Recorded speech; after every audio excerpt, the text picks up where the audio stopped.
So I'm gonna wait a second because earlier today I didn't wait and I upcut my day 35 video. So that was really not too cool. So I think by now it's probably caught up and hopefully, hello everyone, welcome back to the Wellbeing and Worth family. Hello. This is day 36 of the 53 day Wise Woman Wisdom Challenge Journey. Day 36. Yes. And if you're seeing this, and you probably have seen the title was Sticking with the Plan of Yourself, which is a kind of continuation of what I was talking about on day 35, which was practicing patience for yourself and of yourself. So it's also, I wanted to go back and recover where we started talking about goals, since it's resolution time, and you know how I felt about that from day 35. So we're going to dig right in, and I'm going to start with a quote, and it's from Jacqueline Woodson, an American author, and she writes, "Always take the time. You never know when you're not going to have it anymore." And so you could look at that and go, oh, she's talking about live life to the fullest. Yeah, she could be talking about doing a broadcast, because take the time, make the time fit, because you don't know when you're going to cut out, not have enough time. Like today, I took the time to wait to start this broadcast so that hopefully the top was intact when I started talking and when it caught up with the streaming service. Well, for this conversation, we're going to talk about this being true in the context of that big dream, the big destination you have for yourself, big goal. And of course, the specificity, a la from day 35, on how are you planning to get where you want to go. So on December the 4th, I think it was, I shared a link, or I guess I do it by days. It was day 29. So almost a week ago, maybe a little less than a week ago, I shared Tim Sale's video about how to create goals. And it's brilliant because it really deconstructs you leaning in to all the things you ever wanted to be and what's the overriding theme, so that you actually put that theme into the goal that you're hoping to accomplish. Because when you have some emotional attachment to it, guess what? You're going to do it.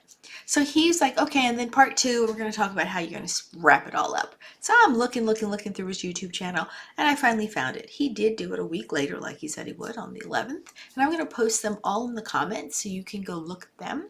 And then he titled it something that I wasn't expecting, considering the first title, but once I listened, it made total sense. And it is the title, The Mental Traps That Hold You Back.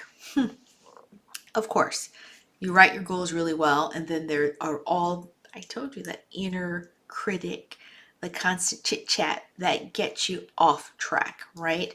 And so let's sum it up with another analogy, and hopefully this will resonate with you and help you plan.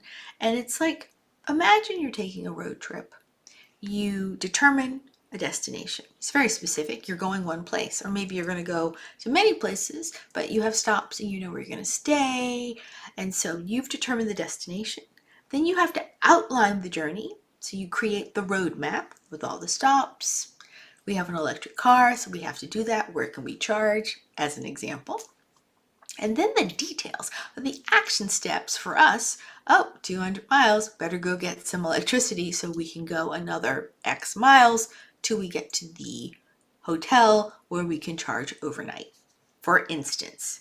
But you can also look at it as the details are, well, I have to do step A, step B. Then they become road signs. I've traveled 7 miles. I have 15 more miles to go. They are the markers of time that you have accomplished. You have traversed some part and gotten to the next part. So you need to be able to assess all of that in your plan for a road trip, for your life, for your goals, for any goal. So now's a perfect time to paint that goal, that destination, that place you'd like to end up. Be really specific. I've been saying this a lot in this 53 days because it helps you write really good action steps and then details like how to fill them in. Anyway, now I have a question for you. Are you a good long distance driver? I am not. I'm terrible at it, as a matter of fact. I get so bored and the road would put me to sleep and we'd all be dead. But I'm one heck of a planner, making sure we get to all the stops that we need to get to our destination. So if you could be a great planner, but you don't know where you want to go, then you get help. Like I partner up with my husband. He likes to drive long distances, but I'm the one, he has that stamina. I don't physically have the stamina. So you find a partner.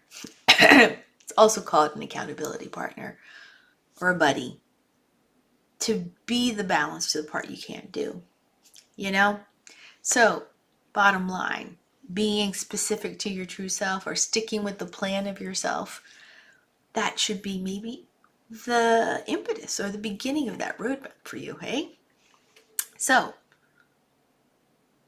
there's a truth to driving on a long trip, making a big goal, learning a new skill, being an athlete. It really boils down to, where are you allowing your focus to flow? Are you more concerned about the price of what it's going to take to do X, Y, or Z? Are you more interested in the prize once you do X, Y, and Z? And if you know which one you are, you can autocorrect. So if you're somebody who obsesses on how long will it take, or how much will it cost, or oh my God, or you're like, I just want the prize and I'll do whatever it takes to get to the prize. Both personality types have merit because they both fuel things a particular way. I will be the last person to advocate that one is better than the other.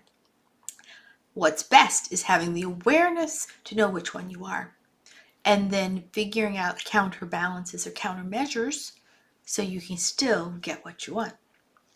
Anywho, look for these 2 great videos from Tim Sales. He is awesome. He produces them. They're beautiful. They're wonderful.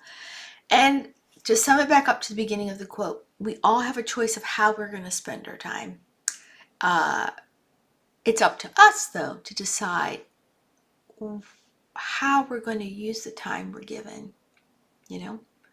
Well, in the meantime, stay awesome. Work on your big, audacious, hairy goal for 2022. And I want you to take this holiday time to really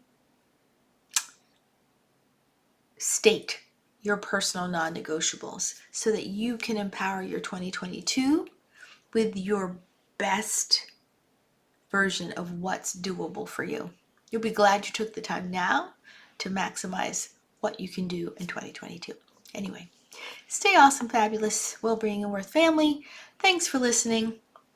If you like this, please share it with a friend. Please subscribe to the YouTube channel if you haven't already done so. And until we see each other tomorrow, stay wonderful. Have a wonderful day.